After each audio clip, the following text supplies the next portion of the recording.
Oh, hi everybody.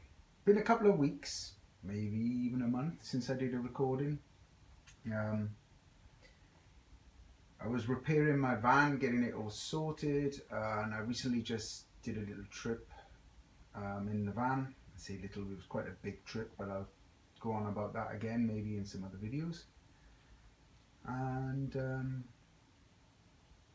I just want to talk about some things I learned about myself while I was on this trip. Rather than the trip itself, I thought I'd, hey, Maggie, um, talk about the trip itself.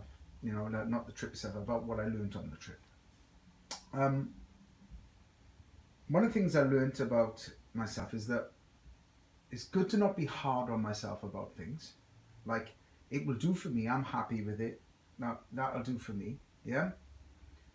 But when it comes to safety, when it comes to things which could cause a major problem, you know, things that really need to be dealt with for my safety and other people's safety around me. There's no it'll do with that. I think to be attentive to the details in front of you, to be more careful to make sure that things are safer and things generally are going to work much better because of you're more attentive with those things. I think it's really important to be attentive to those details. So through that, I learned there was some strengths in the way that I think, but not one system can be applied to everything. It's all for well not worrying about things so much and not being so stressed about things so much, but there's a whole new aspect to what we say. I don't know if it's Welshing or it's generally an English saying, slapdash, being a bit slapdash. Beautiful saying. It means basically to just do something but not really drawing full attention to detail and just kind of doing a not a very good job of something. Now, I went to Ibiza, I came back, I seen some really good friends on the island, spent some time in their wonderful villa. My doggies came and then came back again, and did the journey in the camper. And through that journey, I seen some amazing places, seen some amazing faces, went through many situations, some really stressful, some really enlightening. That's the real point in the journey. The journey doesn't always run smoothly, does it? It's all about allowing yourself to go with what's happening and being present and dealing with it in the best possible manner you can. Bottom line is, Jack, it's okay. It's only Milo. Is Jack getting upset because Milo's digging under the quilt next door to him? It's okay. It's okay. Just relax. Well, this is not going to work out so well, is it? Just lie down, Mike. Lie down. So, let's get to it. In life, not everything runs smoothly when you're doing a video, especially if you've got your crazy Jack Russell sitting next to you. Thanks, guys, for that, of showing how life doesn't always go with the flow, and actually you've always got to be willing to respond in the moment. Yeah. So, back on track. And the thing fundamentally I learned about myself is that I had a lot more strength than I realized. I had a lot more being able to respond to the danger, to the stuff, to the aspects, the things that were happening instantaneously in the moment, and dealing with them in the best possible way, in the calmest manner I could at that moment. I learned a lot about my inner demons and who I was and what I needed to work on. I think when you just fly somewhere sometimes and you get there, you don't experience the full concept of the journey. And the journey is getting to somewhere and going, yes, we've got there, and then getting back from there and going, as it says on my t-shirt, we made it. Yeah, we have made it. I don't know if you can see it, but it's a little bit kind of blacked out. We have made it, it says. So we did make it, and we made it back, and I made it with a lot more of a rounder knowledge of myself.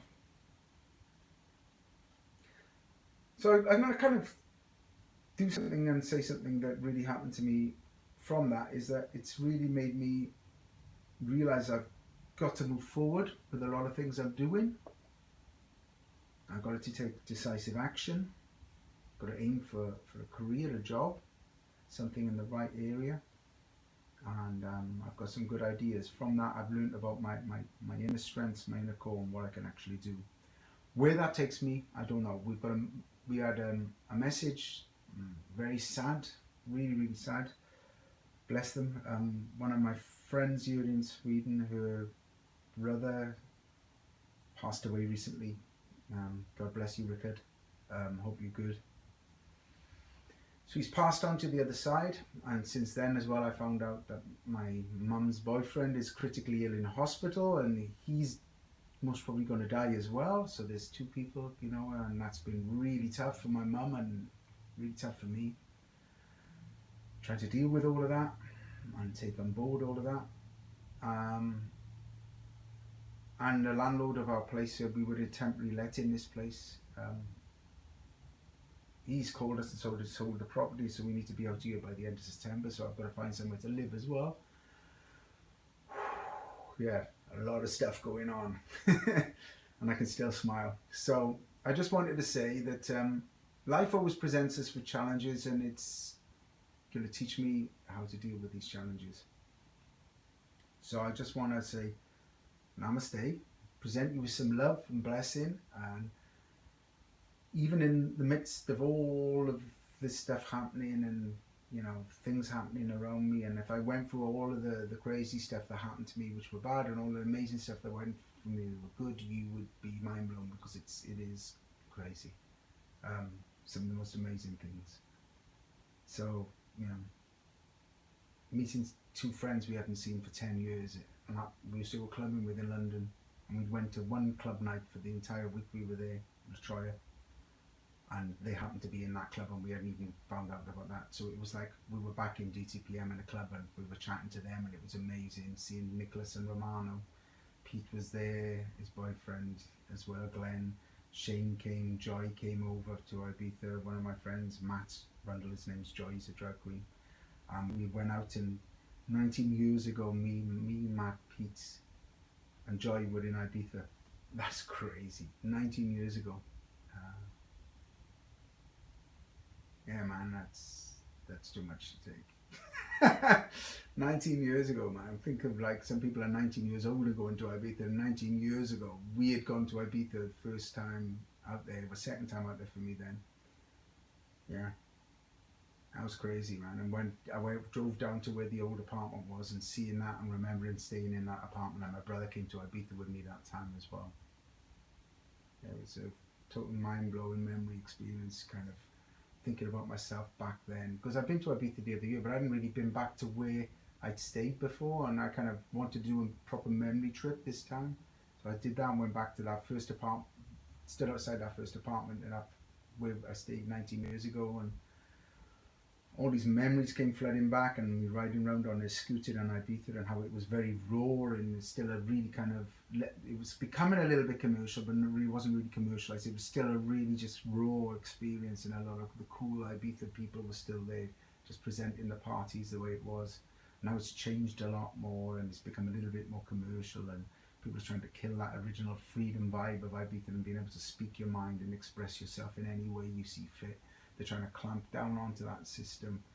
You can't control freedom, can you? You know, you can only control people. So, you know, sadly they're trying to do that, and I hope they don't, because it will kill the spirit of Ibiza. That openness just to accept good and bad as it comes and as it goes. That's what Ibiza has been phenomenally open to.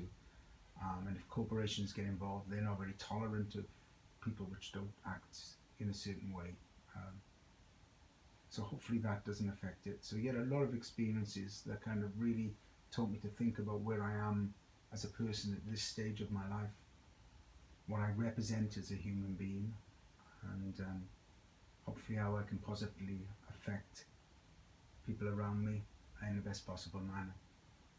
So hopefully my messages have been good and you've enjoyed them. This is another one for you guys. I want to keep it to it's just gone to 10 minutes. Yes, so I'll keep it at that. I want to say namaste. Have a wonderful day. Have a wonderful couple of days. Hopefully I'll be back on and do a post. I tend to do a post when it naturally comes to me. I'm not one of these people that want to do one every 5 minutes just because I want to get online listings. I want to do it when it's right for me to express myself. So sorry I've been a bit absent because I've been very busy, but I haven't seen or felt the moment to actually present myself to anybody. So I'm back, and have a fantastic day. Send me some love from Ibiza. Thank you for tuning in.